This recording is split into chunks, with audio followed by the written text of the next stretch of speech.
আপোনালোকক মই আজি এটা বস্তু দেখুৱাওঁ ইয়াতে ভেটেনেৰী কলেজৰ ভিতৰত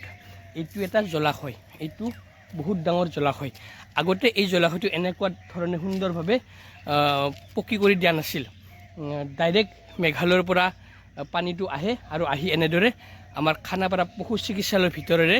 গুচি যায় 6 মাইল বা গণেশগুৰি ফালে না এইটো ফালে যায় মুঠতে এইফালে যায় আৰু ক'ৰবাত যায় ক'ত যায় মই নাজানো আগতে ডাইৰেক্ট পানীটো হৈ এইফালে গৈছিল আৰু গৈ ৰাস্তাৰ নালা নৰ্দমাবিলাক ব্লক কৰি দিছিল ইয়াৰে পৰা ভাহি হোৱা জংঘলবিলাকে কিন্তু বৈজ্ঞানিক পদ্ধতিৰে সেই বস্তুটোকে আজি কি সুন্দৰ এটা ছিষ্টেমত বানি দিছে ইয়াতে সেইফালৰ পৰা যেতিয়া পানীবিলাক আহিব ইয়াতে বহুত দ কৰি ৰাখি দিছে এইখিনি জলাশয়খিনি আৰু সেই পানীটো এনেকৈ আহি সুন্দৰভাৱে এটা পাকনি মাৰে আৰু সেই পাকনি মাৰি ইয়াতে যিবিলাক জংঘল ভাহি আহে সেই জংঘলবিলাক মানে ছাইডলৈ গুচি যায় সেইফালে ছাইডৰ ফালে গুচি যোৱাৰ ফলত যেতিয়া জংঘলবিলাক সেইফালে গুচি যায় তেতিয়া অকল পানীখিনি ফিল্টাৰাইজ হৈ পানীখিনি এই নালাৰে এইটো নালাৰে এইফালে গুচি যায় আৰু যেতিয়া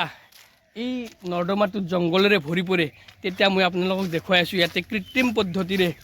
ইয়াৰে পৰা জংঘলবোৰ সুন্দৰভাৱে উঠাই লৈ যায় GMCৰ মানুহ আহি মই দেখুৱাই আছোঁ এইবিলাক চাওক ইয়াতে এতিয়া জংঘল পৰি আছে এইবিলাক দেখিছেনে আপোনালোকে এইবিলাক জংঘল এই জংঘলবিলাক সেইটো পাৰে নাযায় নজাৰ বিনিময়ত ইয়াতে ৰৈ থাকে আৰু তাৰপিছত GMCৰ মানুহ আহি এনেদৰে এইটো চাইডেৰে গাড়ী সোমাই লৈ আহে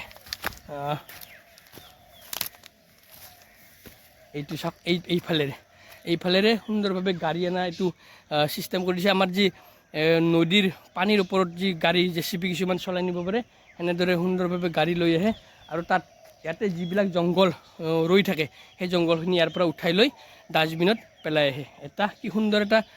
বৈজ্ঞানিক পদ্ধতিৰে বানি দিছে তাৰ বাবে গুৱাহাটীৰ মহানগৰী অলিয়ে গলিয়ে থকা নালা নৰ্দমাবিলাকত জংঘলেৰে ভৰি নপৰে তাৰ বিনিময়ত বানপানীৰ কিছু হ'লেও নিৰ্মূল কৰিবলৈ সক্ষম হৈছে গুৱাহাটী মহানগৰত কৃত্ৰিম বানপানী কিছু পৰিমাণে হ'লেও নিৰ্মূল কৰিবলৈ সক্ষম হৈছে গতিকে সেইবাবে মই এই ভিডিঅ'টো আপোনালোকক দেখুৱাই দিলোঁ যদিও আপোনালোকে ভাবিব পাৰে এই ভিডিঅ'টো নোৱাৰো দেখুৱাব লাগেনে মই যিহেতু আজি প্ৰায় 15 বছৰ আগতে গুৱাহাটীত আহিছিলোঁ তেতিয়া কিন্তু এই ছিষ্টেমটো নাছিল ইয়াতে ডাইৰেক্ট মেঘালয়ৰ পৰা পানীটো আহে আৰু এইফালে হৈ গুচি যোৱাৰ ফলত গুৱাহাটীৰ সেইফালে প্ৰায় পাঞ্জাৱৰ ইফালে হঠাৎ বানপানী হৈ যায়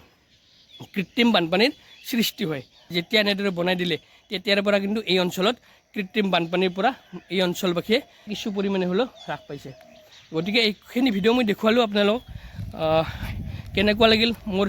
এই ভিডিঅ'টোত আপোনালোকে কমেণ্ট কৰি জনাব